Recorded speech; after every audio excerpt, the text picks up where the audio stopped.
इसकी पीएच ज़्यादा है।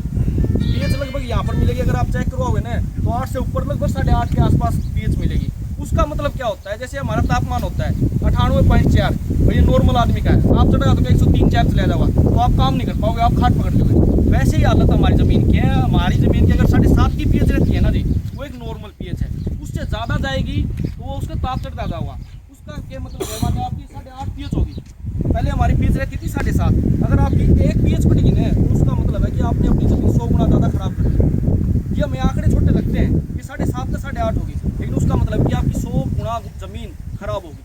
तो उसका कैसे पता चलेगा, जैसे अब आपने पुलाव निकाल रखा है तो ये जो पार्ट है ना इतने बड़े बड़े, अगर इसका साइज तो कम होता हो तो आपकी पीएच है ओके, लेकिन इसका साइज ऐसे ही रहता है ना बड़े का बड़ा, तो इसका मतलब है कि आपकी पीएच 8.5 के आसपास मिलेगी। उसका नुकसान क्या है कि जो भी पौधा आपकी ज़मीन से खुराक लेता है ना, उसकी जो स्पीड है वो कम होती जाएगी। मान लीजिए आपने डीएपी डाली, फेरस डाला, मैग्नीशियम डाला या कोई भी खाद डालना है, उससे क्या होगा कि वो पौधा कम ग्रहण करेगा।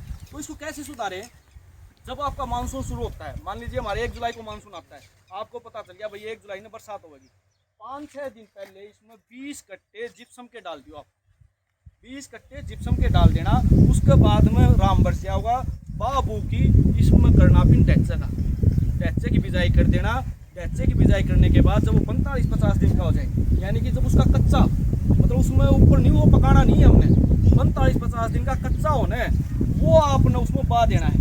आपकी कोई भी फसल ले लेना XYZ, वो आपकी फसल 20 से 30% ऑटोमेटिकली बढ़ जाओगे। चाहे आपने गेहूँ लेना है, सरसों लेना है, अगर गेहूँ सरसों लोगे तो मान के चलो 20-25% आपकी पैदावार बढ़ जाएगी और आपकी जो पीएच है वो कम आ जाएगी। आपका जो मान लो 50 किलो डालो डीएपी गड्ढा, तो उसमें आपका 35-40 किलो में ही काम चल जाएगा। तो पीएच कम करना बहुत ज़रूरी है। अगर आपकी पीएच 9 पूछ गई तो उसका मतलब है उसके बाद आपकी ज़मीन ही बंजर हो जाएगी, आप कुछ डालते रहना उसमें कुछ नहीं होगा। तो कोशिश करो कि अब खाली किले हैं, आपकी बार बिजाई कम है अपनी कपास की, तो मान लो 10 किले हैं तो 1-2 किले आप ही सुधार सकें। तो सभी किसान साथियों का धन्यवाद, फिर मिलते हैं एक अच्छी 1 मिनट और